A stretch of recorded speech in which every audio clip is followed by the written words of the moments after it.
देखो ये क्वेश्चन हमें करना है।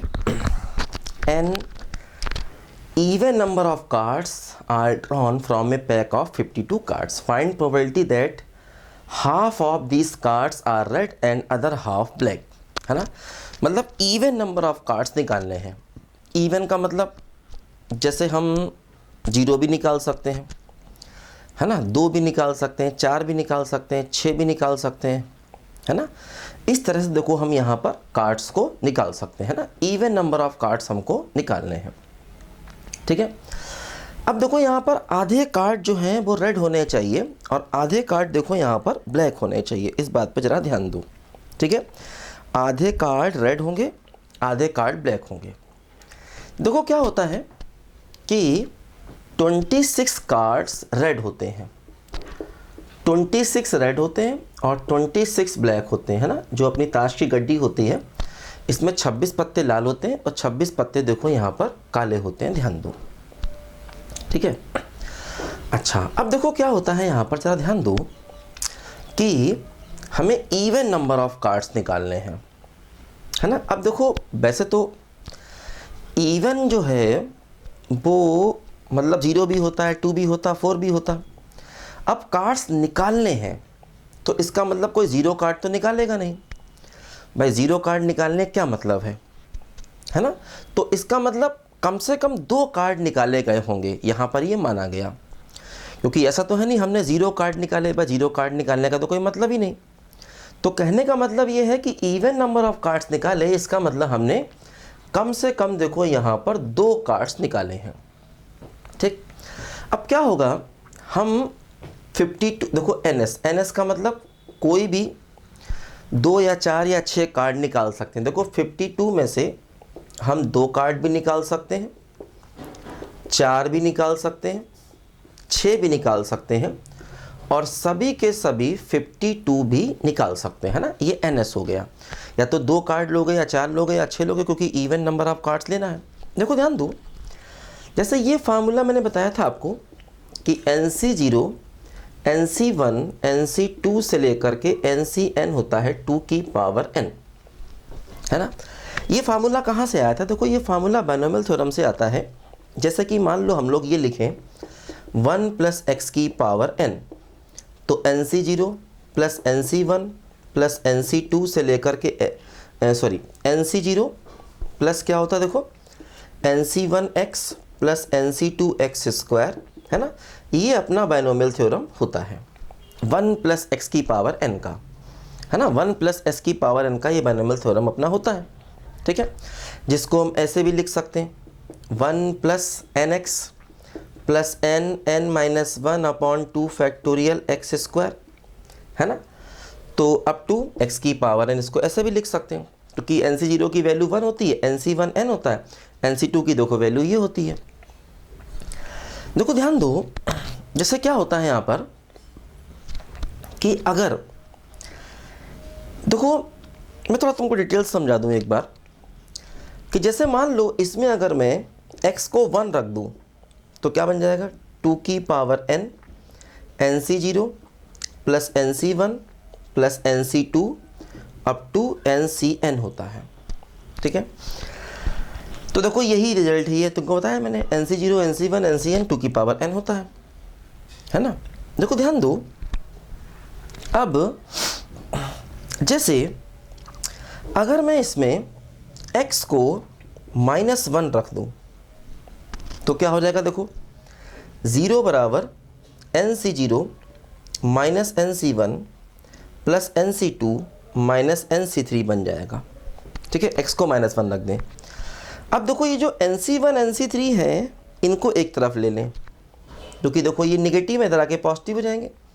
NC1 NC3 NC5 and so on equal to, देखो ये क्या बचा, NC0 NC2 और NC4 एंड सो ऑन। देखो ये जो है ना NC0 NC2, देखो ये ऑड प्लेसेस पर आ रहे हैं, इसलिए इनको ऑड बाइनोमियल कोफिशिएंट कहते हैं। किनको? NC0। उल्टा मत समझना, जैसे बच्चे सोचते हैं यहाँ 0 यहाँ 2 लगा है तो इनको इवन कहेंगे, नहीं, इवन नहीं, इनको ऑड कहेंगे, क्योंकि ये ऑड प्लेसेस पर आ रहा है। कौन कौन से? NC0, NC2, NC4, है ना। देखो ये क्या हो गया, ये हो गया सम ऑफ ऑड बाइनोमियल कोफिशिएंट्स, ठीक है, सम ऑफ ऑड बाइनोमियल कोफिशिएंट्स, ठीक है। अच्छा देखो NC1, NC3, NC5 ये इवन प्लेसेस पर आ रहे हैं। देखो जैसे सेकेंड पे आया, फोर्थ पे आया, देखो ये इवन प्लेसेस पर आ रहे हैं, तो इनको हम कहेंगे इवन बाइनोमियल कोफिशिएंट्स, है ना। इनको कहेंगे सम ऑफ इवन बाइनोमियल कोफिशिएंट्स, ठीक है। तो ये हो गया सम ऑफ इवन बाइनोमियल कोफिशिएंट्स और ये हो गया सम ऑफ ऑड बाइनोमियल कोफिशिएंट्स, दोनों आपस में बराबर होते हैं। अच्छा देखो जैसे कुल मिला के सम 2 की पावर n है ना, जैसे कुल मिला के सम 2 की पावर n है, जैसे इसका सम और इसका सम दोनों का सम बराबर है, तो अगर मैं दोनों के सम को फॉर एग्जांपल अल्फ़ा मान लूँ, देखो यहाँ से क्या होगा, NC0, NC2, NC4 को एक साथ लिखें और NC1, NC3 को एक साथ लिखें, अलग अलग करें, है ना। NC0, NC2 को एक साथ लिखा और NC1, NC3 को एक साथ लिखा। अच्छा दोनों का सम बराबर है, तो मतलब ये भी हो गया अल्फ़ा और ये भी हो गया अल्फ़ा, तो क्या हो गया 2 की पावर n, तो 2 अल्फ़ा बराबर 2 की पावर n, तो अल्फ़ा क्या हो गया 2 की पावर n माइनस 1। तो देखो यहाँ से ये जो समेशन आ गया, ये आ गया 2 raise to the power n minus 1, है ना। मतलब sum of even binomial coefficients is equal to sum of odd binomial coefficients equal to 2 raise to the power n minus 1। तो ये बात हमें याद रखनी है। तो देखो जैसे यहाँ पर हमें इवन बाइनोमियल कोफिशिएंट का सम चाहिए, लेकिन इसमें ज़ीरो नहीं है। देखो NC0, NC2, NC4 इन सब का sum 2 raise to the power n minus 1 होगा, है ना। यहाँ से ये बात प्रूव हो गई। और NC1, NC3, NC5 इन सब का सम भी 2 raise to the power n minus 1 होगा। तो इस बात को हमेशा याद रखना, ठीक है, कि इवन बाइनोमियल कोफिशिएंट्स का सम जो कि NC1, NC3, NC5 होते हैं, और ऑड बाइनोमियल कोफिशिएंट का सम जो कि NC0, NC2, NC4 होते हैं, ये आपस में बराबर होते हैं और वो 2 की पावर n माइनस 1 के बराबर होते हैं। मतलब देखो जैसे यहाँ से हम कह सकते हैं देखो कि NC0, NC2, NC4 and so on ये होगा 2 की पावर n माइनस 1 के बराबर।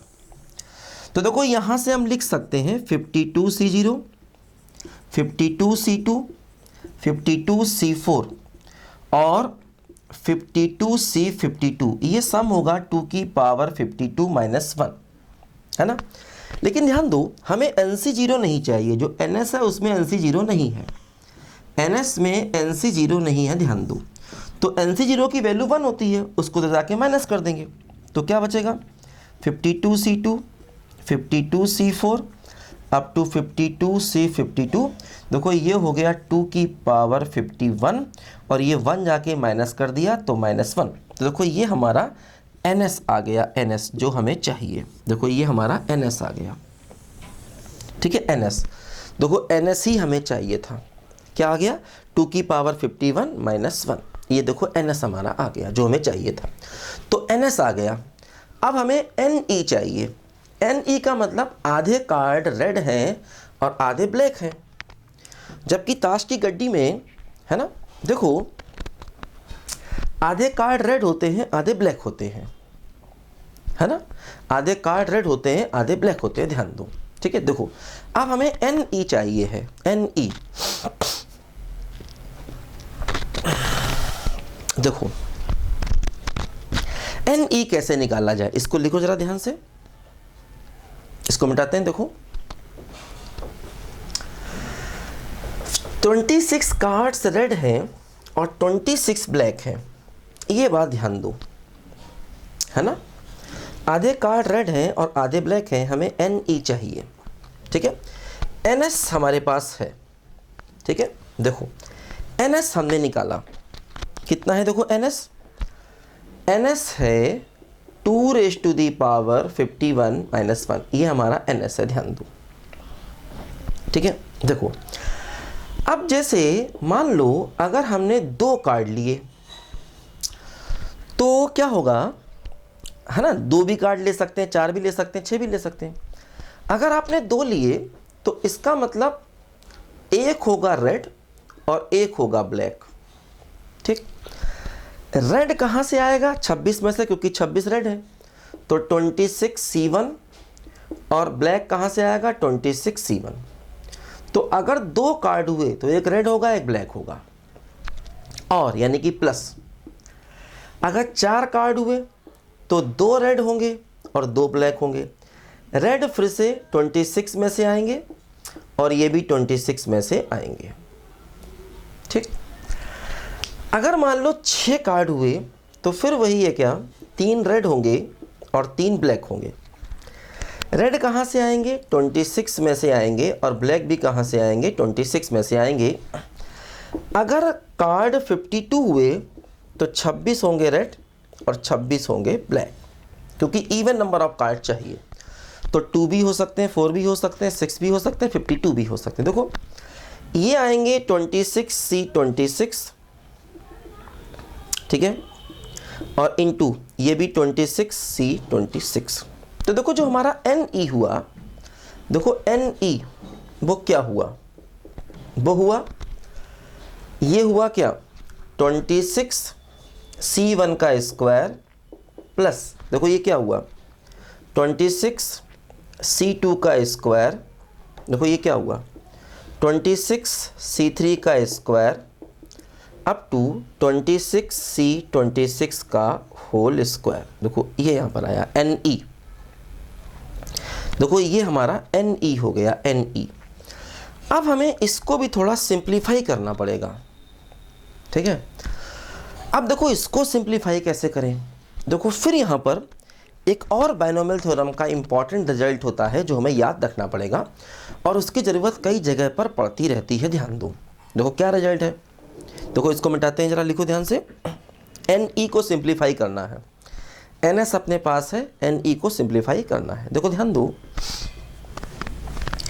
एक और रिजल्ट बाइनोमियल थ्योरम का याद रखो, है ना। ये कुछ बेसिक बातें दूसरे टॉपिक की जो यूज़ होती हैं, किसी भी टॉपिक में ये याद रखनी पड़ती हैं, इनका यूज़ होता रहता है हर जगह।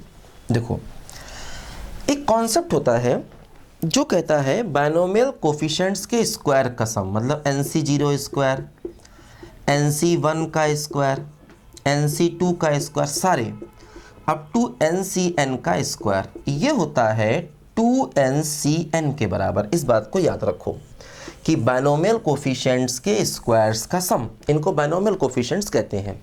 NC0, NC1, NC2 इनको बाइनोमियल कोफिशिएंट्स कहते हैं। इनके स्क्वायर्स का सम 2NCN के बराबर होता है, इस बात को याद रखो, ठीक है। कैसे होता है इसको प्रूव करके बताएंगे आपको हम, ठीक है, जब टॉपिक पढ़ेंगे। अभी इसको याद रखो, ठीक है। देखो ध्यान दो, यहां पर देखो क्या है, 26 है, मतलब हम ऐसा कह सकते हैं 26 0 का स्क्वायर, 26 C1 का स्क्वायर, 26 C2 का स्क्वायर अप टू 26 C26 का स्क्वायर, ये हो जाएगा 2NCN।